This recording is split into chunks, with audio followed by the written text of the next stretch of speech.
L'alimentation animale est le pivot de toute pratique agricole. Elle joue un rôle déterminant dans l'industrie alimentaire mondiale et permet de produire partout dans le monde des denrées alimentaires d'origine animale d'une manière économiquement viable. Les aliments des animaux peuvent être fabriqués soit par des entreprises industrielles, soit par simple mélange sur le lieu de production. Une fois fabriqués, ces aliments sont utilisés pour nourrir et couvrir les besoins nutritionnels des animaux en fibres et autres produits, et ceci dans des conditions d'élevage très diverses. Pour pouvoir produire de la viande, du lait, des œufs et autres denrées alimentaires de manière intensive et efficace, il faut pouvoir disposer d'aliments composés et équilibrés. C'est en utilisant des aliments sûrs que les éleveurs sont en mesure, premièrement, d'assurer la sécurité alimentaire des aliments qu'ils produisent, de réduire leur coût de production, de maintenir, voire d'augmenter la qualité et la régularité des aliments, et enfin, quatrièmement, d'optimiser la santé et le bien-être de leurs animaux en leur proposant des aliments adaptés à chaque stade de leur développement et de leur reproduction.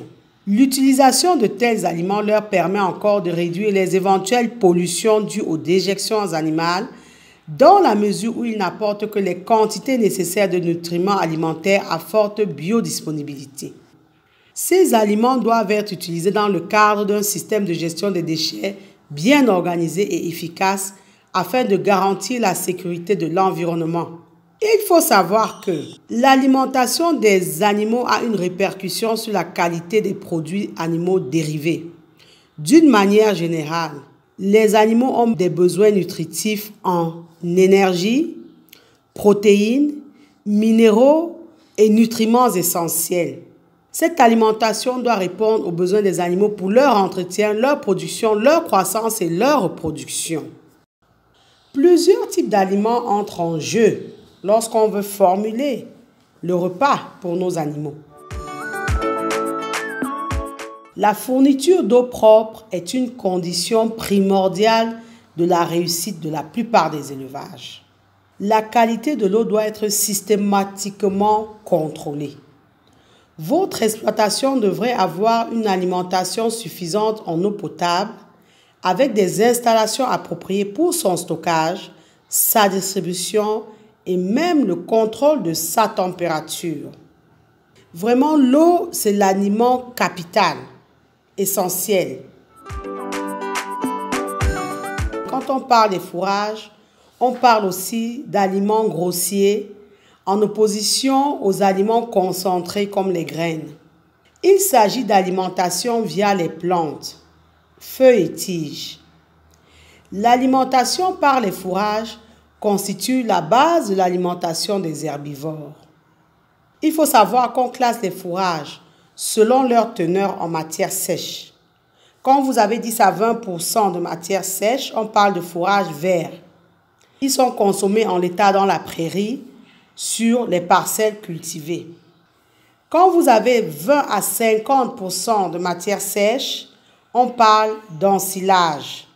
Ce sont des fourrages conservés par fermentation lactique. Avec 50 à 60% de matière sèche, vous entendrez parler d'enrubanage. Et enfin, de 80 à 85% de matière sèche, il s'agit du foin. Le foin, c'est le fourrage conservé par séchage. Les graines peuvent être moissonnées sèches ou au stade grains immatures ou humides. Il s'agit par exemple de sorgho, maïs ou autres céréales que l'on broie pour stocker à l'abri de l'air en silo hermétique. Les graines se conservent ainsi durant les mois nécessaires à leur consommation. Si vous nourrissez vos animaux au grain, il faut penser à donner dans ce cas à l'animal un supplément de foin pour assurer la digestion. Par exemple, un bœuf de 300 kg aura besoin par jour de 6 kg de graines et 10 kg de foin pour assurer sa ration alimentaire de croissance, avec un gain de 700 g de poids vif par jour. Le développement des industries agroalimentaires a généré une grande variété de déchets ou sous-produits de fabrication. Selon leur nature, leur présentation, leur qualité hygiénique et nutritive, certaines de ces productions induites peuvent trouver dans l'alimentation animale une filière de valorisation qui leur permet d'acquérir alors le statut de coproduit ou sous-produit et devenir ainsi une matière première. Ces sous-produits ou coproduits, vous entendrez un des deux termes, sont cédés aux éleveurs dans des conditions financières parfois très avantageuses. On peut citer comme exemple de produits issus des industries agroalimentaires ceux issus de la transformation des oléagineux. Ce sont notamment les différents tourteaux. Tourteaux de soja, tourteaux d'arachide, tourteaux de palmiste, etc. Utilisés à 68% par les fabricants d'aliments du bétail, ils sont appréciés par les éleveurs pour leur forte valeur azotée et énergétique. Nous avons également les sous-produits de l'industrie sucrière. Le principal sous-produit issu de l'industrie du sucre est la mélasse, obtenue après extraction de la canne à sucre. Elle est alors utilisée directement par les éleveurs. Nous avons les sous-produits de la filière céréale. Le principal sous-produit de la filière céréale qui est obtenu, c'est le son. Son de maïs, son de blé, etc. Destinés surtout aux fabricants d'aliments de bétail, ils sont incorporés dans les aliments composés des porcs et des volailles. Autres sous-produits issus de l'industrie, il s'agit des sous-produits issus des brasseries.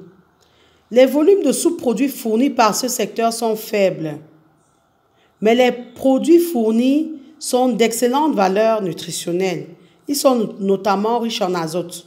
Nous avons les drèches séchées pour les fabricants d'aliments de bétail et les drèches humides directement utilisées par les éleveurs. Autres sous-produits, c'est ceux de la filière lait. Le lactosérum, provenant de la fabrication du fromage, aliment riche en énergie, lactose, mais pauvre en azote, est en presque totalité déshydraté.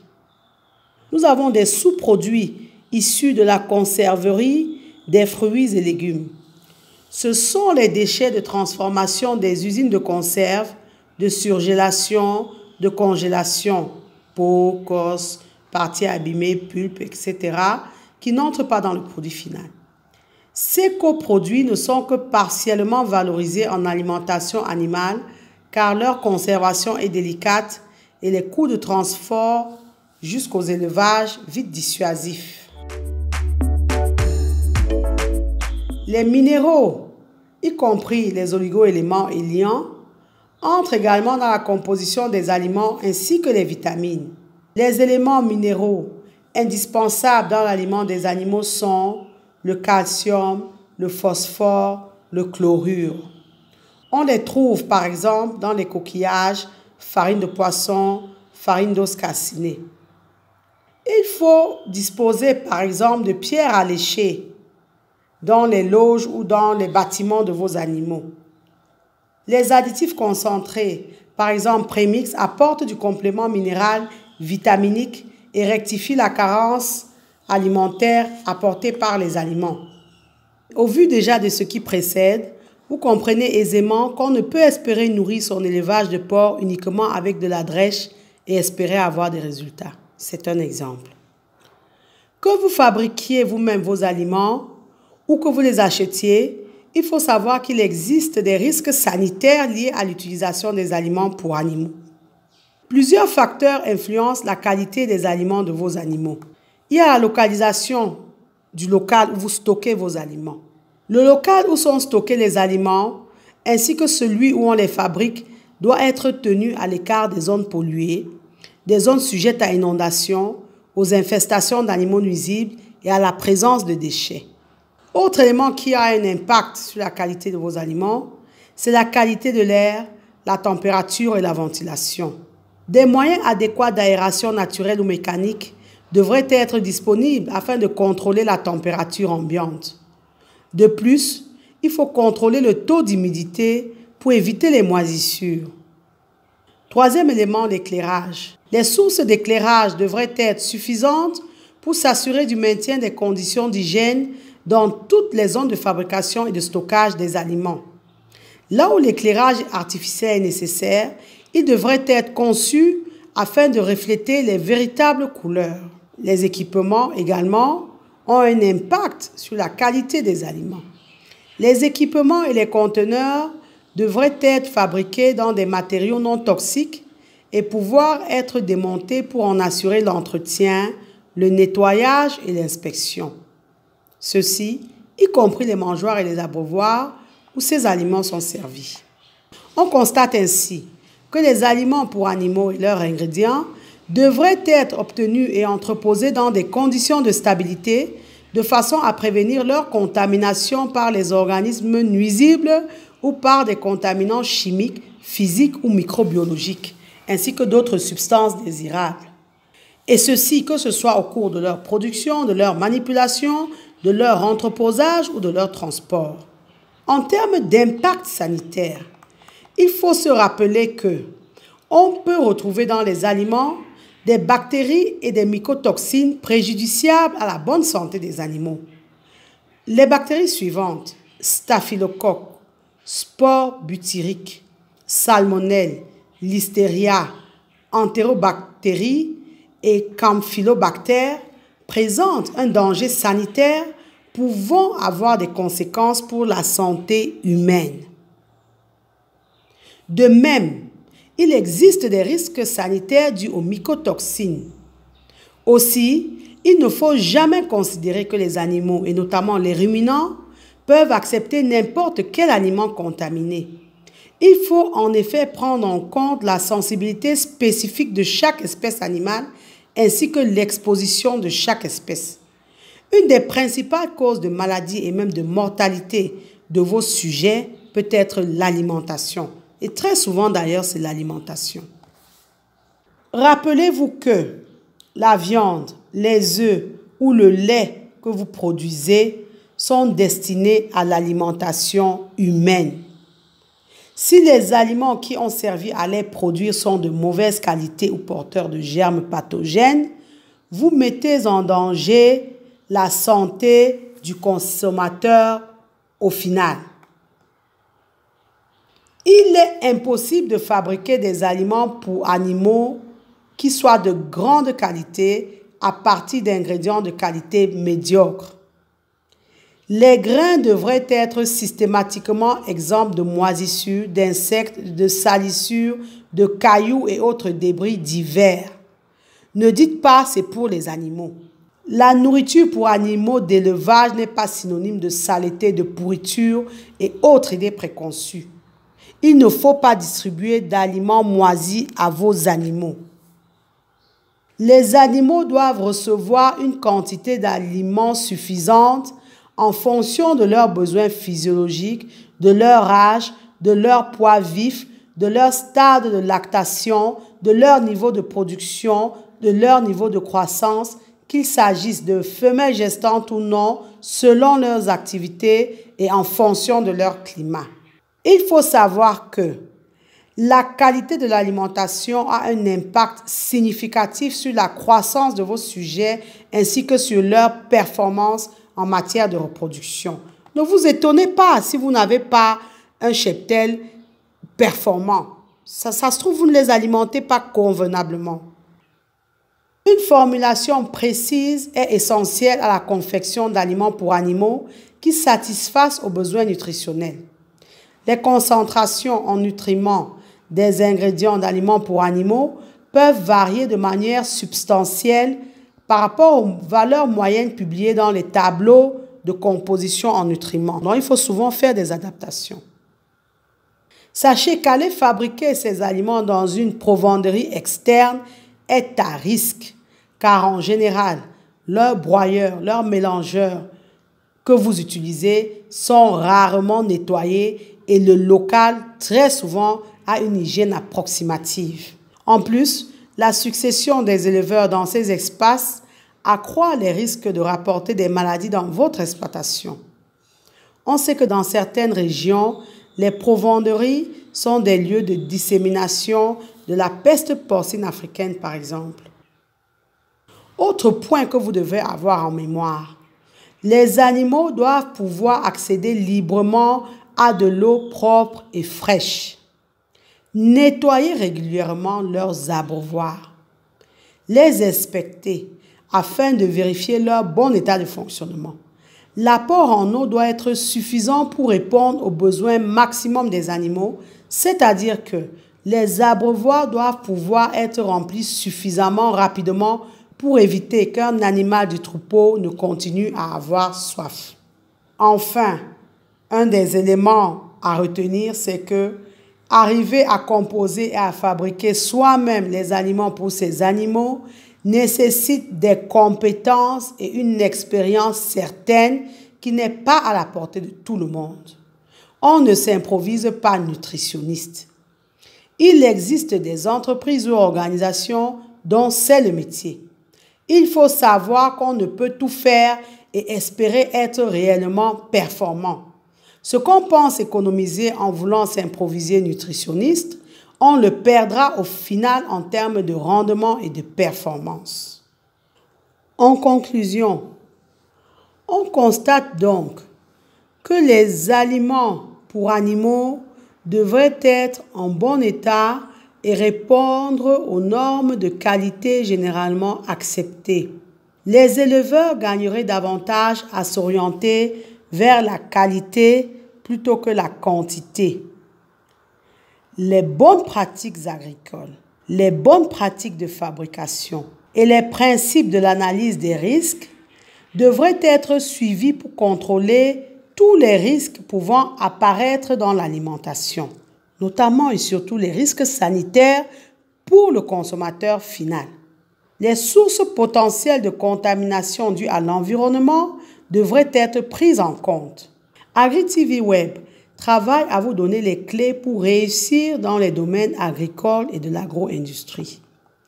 Nos vidéos s'adressent particulièrement aux personnes ambitieuses qui ont compris que sans professionnalisme, rigueur et discipline, on ne peut réussir dans ces domaines. Si vous ne pouvez pas nourrir convenablement et selon les règles de l'art vos animaux, laissez tomber l'élevage car il vous sera difficile d'y gagner de l'argent. Un porc convenablement élevé et nourri pèse 100 kg au bout de 6 mois. Inutile de le nourrir pendant plus d'1 an pour qu'il ait 100 kg. Vous ne gagnerez pas d'argent. De même, inutile d'élever des poulets de ferme si vous ne pouvez convenablement les nourrir afin qu'ils aient plus de 2 kg au bout de 45 jours. On ne le dira jamais assez. L'hygiène, c'est l'élevage en action. L'hygiène est à la base de l'élevage.